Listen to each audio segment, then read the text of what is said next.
आज हम ओवरव्यू ले लेते हैं स्पोर्ट्स इंजरीज़ का। स्पोर्ट्स इंजरीज़ को जो मेनली हम डिवाइड करते हैं, एक्यूट इंजरीज़ होती हैं और क्रोनिक होती हैं। एक्यूट को फिर हम 2 में फर्दर कर देते हैं डिवाइड, इंट्रिंसिक और एक्सट्रिंसिक रिस्क फैक्टर्स की बेस पे। नाम से पता चल रहा है एक्सट्रिंसिक रिस्क फैक्टर्स वो होंगे जो एनवायरमेंटल रिलेटेड होंगे, एक्सटर्नल फोर्सेस वगैरह जैसे हो जाती हैं, तो वो जो इंजरीज काज करेंगी उनके एग्जाम्पल में है लैसिरेशन, ब्रूजेस एंड फ्रैक्चर, जिसमें ऑलवेज जो रिस्क फैक्टर्स होंगे वो एक्सटर्नल्स होंगे। सेकंड चीज़ हमारे पास आ जाती है intrinsic risk factor. Intrinsic risk factors वो होते हैं जो कि हमारी बॉडी से रिलेटेड होंगे, पेशेंट की बॉडी से रिलेटेड होंगे, तो उनमें हो सकता है कोई स्ट्रक्चरल फेलियर हो जाए या फिर एक्सेसिव लोडिंग हो जाए। तो इनमें इंट्रिंसिक में हमारे पास वही वीकनेस आ जाती है, इन इंजरीज या डिफरेंट आ जाती हैं, जैसे लिगामेंटस इंजरीज है, टेंडन इंजरीज है और मेनिस्कल इंजरीज है। क्रोनिक जैसे कि नाम से पता चल रहा है ये ओवर यूज की वजह से होती है, रेपिटेटिव ट्रॉमा की वजह से हो सकती है, जो लीड करती है फर्दर स्ट्रेस फ्रैक्चर्स को या फिर स्ट्रेस ट्रॉमा को। तो इसमें अगर हम एग्जांपल देखें तो मोस्ट कॉमन एग्जांपल ही मोस्ट वही स्ट्रेस फ्रैक्चर है और जॉइंट के एरोजन वगैरह आ जाती है। स्पोर्ट्स इंजरीज में हमारे पास 3 मेजर स्ट्रक्चर जो हैं वो जो है प्रोन टू इंजरी होते हैं, टेंडन्स, लिगामेंट्स और मसल्स। टेंडन्स की अगर हम बात करें तो टेंडन्स में हमें पता है उसका मायोटेंडिनस जंक्शन होगा जिसे मस्कुलर टेंडिनस भी कहते हैं, और सेकंड उसका वो एंड होगा जो बोन के साथ अटैच होगा जिसे हम एपिफिजियल जंक्शन कहते हैं। अगर तो इसके ये 2 ही पॉइंट वीक होते हैं जहाँ से टेंडन इंजरी हो सकती है। जो हमारे पास यंग पॉपुलेशन होती है, यंग पॉपुलेशन में मोस्टली जो एपोफिजियल अटैचमेंट होती है, जहाँ टेंडन बोन के साथ अटैच करता है, वो पॉइंट वीक होता है और वहीं पे इंजरीज हो रही होती है। एडल्ट्स में मायोटेंडिनस जंक्शन पे हो रही होती है इंजरीज, और जो एडोलेसेंट्स हैं उनमें जो इंसर्शन साइट होती है उसमें हो रही होती है। इंसर्शन में अब दोनों जंक्शन हो सकते हैं, वो मायोटेंडिनस भी हो सकता है और एपोफिजियल भी हो सकता है, लेकिन होगा इंसर्शन साइट ओरिजिन पे लेस कॉमन होती है एडोलेसेंट्स पे। फर्दर अगर हम इसकी बात करें ग्रेडिंग की, तो ग्रेडिंग के अकॉर्डिंग हम इसको 1, 2 और 3 ग्रेड में डिवाइड करते हैं। ग्रेड 1 में क्या होता है कि माइनर ट्रॉमा होगा तो ड्यू टू स्ट्रेच, और 2 पे पार्शियल टीयर होगा टेंडन का, और 3 पे कंप्लीट टीयर होगा। सेम इसी तरह मसल्स को देखते हैं। मसल्स को अगर हम देखें तो मोस्टली जो मसल्स की इंजरीज होती है वो मसल की बेली से हो रही होती है। तो मसल की बेली जो है ठीक है, हमें इसकी जो हीलिंग है वो ठीक मिलती है, अच्छी मिलती है, स्पीडली मिलती है। रीज़न क्या होती है कि इसकी सर्कुलेशन अच्छी होती है। स्पीडी रिकवरी के बावजूद भी मसल बेली के अंदर एक डिफेक्ट रह जाता है जो कि लीड कर सकता है फर्दर रीटियर को। या सेकंड जो इसमें हम देख रहे होते हैं, अगर हम ग्रेडिंग की बात करें तो सेम टेंडेंस की तरह ही होती है। ग्रेड 1 पे माइनर होगा ट्रॉमा, माइनर टीयर होगा मसल बेली का, 2 पे पार्शियल टीयर होगा और 3 पे फुल टीयर होगा। फिर हमारे पास लिगामेंट्स आ जाते हैं। लिगामेंट्स में हमारे पास जो आ जाते हैं स्ट्रक्चर उसमें है वही जो मोस्ट कॉमन लिगामेंट रप्चर होता है वो है एंकल की सराउंडिंग में जितने लिगामेंट्स है, स्पेशली जो लैटरल साइड पे होते हैं, तो उसकी भी ग्रेडिंग आ जाती है वही 0, 1, 2 और 3। 0 पे नॉर्मल है, 1 पे हमारे पास वही स्ट्रेच होगा, उसमें कोई हमें लेग्सिटी इंक्रीज नहीं मिलेगी, लेकिन 2 पे पार्शियल टीयर होने की वजह से लेग्सिटी इंक्रीज हो गया, और 3 पे मैक्सिमम लेग्सेटिव होगा जॉइंट और कंप्लीट टीयर होगा। इसमें 1 और 2 को तो हम कंजर्वेटिव मेथड से ट्रीट कर लेते हैं, फिजियोथेरेपी से एनसाइड्स वगैरह देकर और प्राइस फार्मूला या राइस फार्मूला यूज़ करते हुए। लेकिन जो ग्रेड 3 है, ग्रेड 3 को हमेशा हम सर्जिकली ट्रीट करते हैं। सर्जिकली कैसे ट्रीट करते हैं? क्योंकि कंप्लीट टीयर है तो उसमें हम ग्राफ्टिंग कर रहे होते हैं। ग्राफ्टिंग के लिए हम जो पेरोनियस ब्रेविस टेंडन होता है उसका पीस ले रहे होते हैं। अच्छा, नेक्स्ट हम देख लेते हैं इसकी डिफरेंट स्पोर्ट्स से रिलेटेड इंजरीज हैं। जैसे टेनिस है, गेम, तो उसमें टेनिस एल्बो होती है, हमें पता है टेनिस एल्बो एक्सटेंसर जो है एक्सटेंसर ओरिजिन होता है एल्बो पे, और लेटरल एपिकोंडाइटिस भी इसे हम कहते हैं। रीजन क्या होती है? क्योंकि सारे एक्सटेंसर ओरिजिन जो है वो लेटरल एपिकोंडाइल पे जाके अटैच हो रहे होते हैं, तो रेपिटेटिव मूवमेंट की वजह से वो चीज़ जो है सारे टेंडन जो है वो डैमेज हो सकते हैं। तो इसके लिए हम 3 टेस्ट करते हैं, मॉडरेट टेस्ट है, मिल्स टेस्ट है और कॉजन टेस्ट है। ऑलमोस्ट हमें तीनों टेस्ट ही पॉजिटिव मिल रहे होते हैं, तो ये भी सॉफ्ट टिश्यू इंजरी, इसको भी हम प्राइस फार्मूला से ट्रीट करते हैं।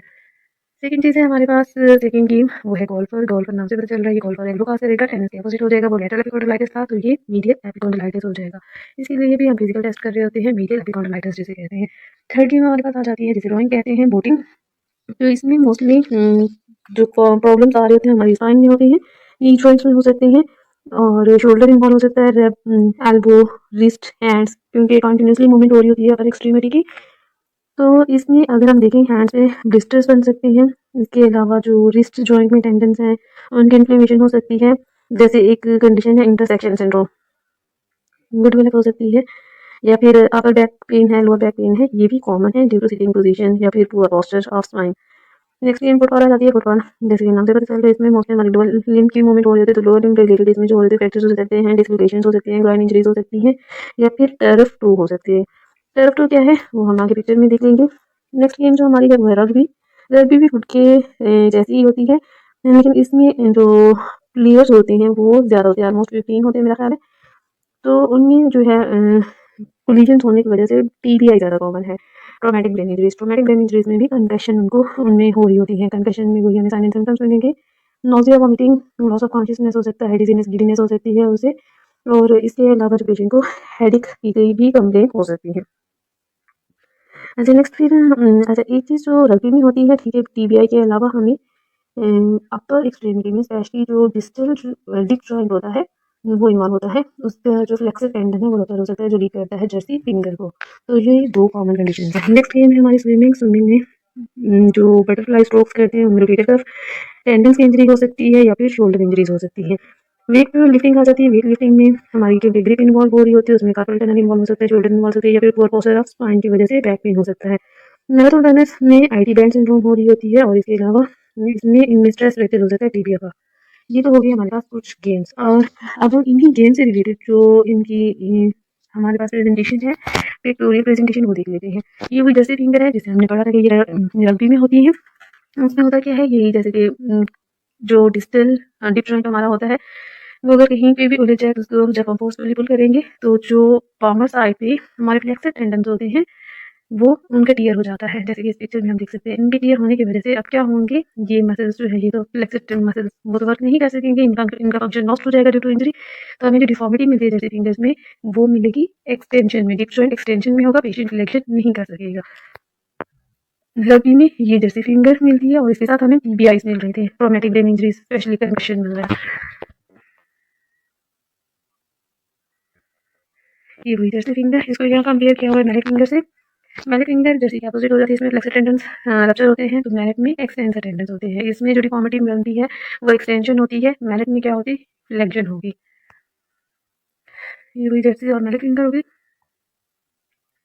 अच्छा, फुटबॉल में एक और कंडीशन डेवलप हो रही होती है, न्यूरोमा, क्योंकि पेशेंट जो है वो कंटिन्यूअसली किकिंग कर रहा होता है। किकिंग की वजह से जो मेटाटार्सो जो पेरोनियल नर्व की ब्रांच है, स्पेशली जो थर्ड और फोर्थ फिंगर्स के दरमियान होती है, उसकी थिकनिंग हो जाती है, जिसे हम कहते हैं न्यूरोमा। तो ये इसी की ब्रांच होती है जो थर्ड और फोर्थ डिजिट के दरमियान मोस्टली डेवलप होती है थिकनिंग। ये डी पेरोनियल नर्व, इसी पे ही मोस्टली हमें न्यूरोमा मिल रहा होता है, इसकी मेन ट्रंक पे या फिर इसकी ब्रांचेस पे।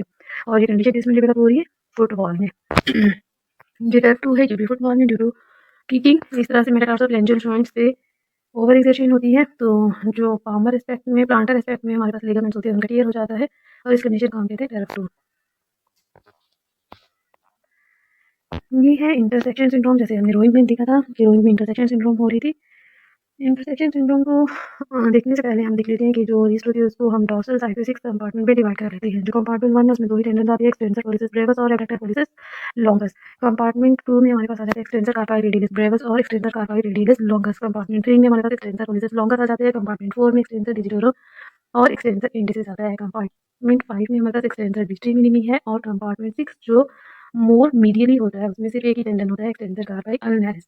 अब अगर हम डी क्वेरन की बात करें तो डी क्वेरन जो है कंपार्टमेंट 1 में हो रही होती है, और जो इंटरसेक्शन सिंड्रोम है वो उस पॉइंट पे होती है जहां कंपार्टमेंट 1 के टेंडन क्रॉस करते हैं कंपार्टमेंट 2 के टेंडन को। नाम से पता चल रहा है इंटरसेक्शन। तो इनका एरिया ये वही होगी। डॉर्सल एस्पेक्ट में जो हमें कंपार्टमेंट्स मिल रहे होते हैं 1 to 6 कंपार्टमेंट्स हैं। ये होगी इनकी प्रेजेंटेशन। ये इंटरसेक्शन हो रही है रिस्ट जॉइंट पे, और पेशेंट का पेन भी यहीं पे होता है इंटरसेक्शन सिंड्रोम में। ये येलो और ब्लू कलर जो है ये इंडिकेट कर रहे हैं, जो येलो कलर है ये डी क्वेरन के लिए साइट है, यहीं पे पेन होता है डी क्वेरन में, क्योंकि उसमें एक्सटेंसर कोलिसिस लॉन्गस और एक्सटेंसर कोलिसिस ब्रेविस टेंडन्स इन्वॉल्व होते हैं। और ये वाली वो जगह है जहाँ पे कंपार्टमेंट 1 और कंपार्टमेंट 2 की टेंडन्स क्रॉस कर रही होती है। ये एरिया पेन हो गया डी क्वेरन में। लेटरली साइड है, हम पूरा इन्वॉल्व होता है, और इंटरसेक्शन में रिस्ट के डॉर्सल पे ऑलमोस्ट एंटर नहीं है। ये कुछ इंजरीज हैं, ये भी हमें रग्बी में, सॉरी, रोइंग में मिल रही होती है। रोइंग को अगर हम परसेंटेजेस के अकॉर्डिंग देखें तो रोइंग में, बॉटिंग में जो मैक्सिमम हमारी इंजरीज होती है वो स्पाइन रिलेटेड होती है 53%। उसके बाद हमारी जो इंजरीज हैं वो चेस्ट की आ जाती हैं जो 10% है, और बाकी जितनी भी इंजरीज हमने देखी थी रोइंग में, हैंड्स की थी या किडनी जॉइंट्स की थी, वो सारी अदर इंजरीज में आएंगी, और उनकी टोटल परसेंटेज बनती है 37%। ये कोई ग्रेडिंग की बात हो गई मसल्स, लिगामेंट्स और टेंडन जैसे कि हमने देखे थे। तो अगर हम मसल इंजरी को देखें तो मसल इंजरी में मोस्ट कॉमन जो ह्यूमन बॉडी में मसल्स स्ट्रेन हमें मिल रही होती है वो हैमस्ट्रिंग मसल स्ट्रेन होता है, और काफ मसल्स, मतलब दोनों ही मसल लोअर एक्सट्रीमिटी की है। ये साथ उनकी ग्रेडिंग हो गई। ये टेंडन्स की जैसे हमने देखा, टेंडन्स की भी इंजरी, टेंडन जो मोस्ट कॉमन हमारी बॉडी में इंजर है वो इंजरी हो जिसकी होती है वो है एटलीस्ट टेंडन। और लिगामेंट्स में हमारे पास जो लेटरल एस्पेक्ट ऑफ एंकल पे लिगामेंट्स होती है वो मोर प्रोन टू इंजरी है ह्यूमन बॉडी में।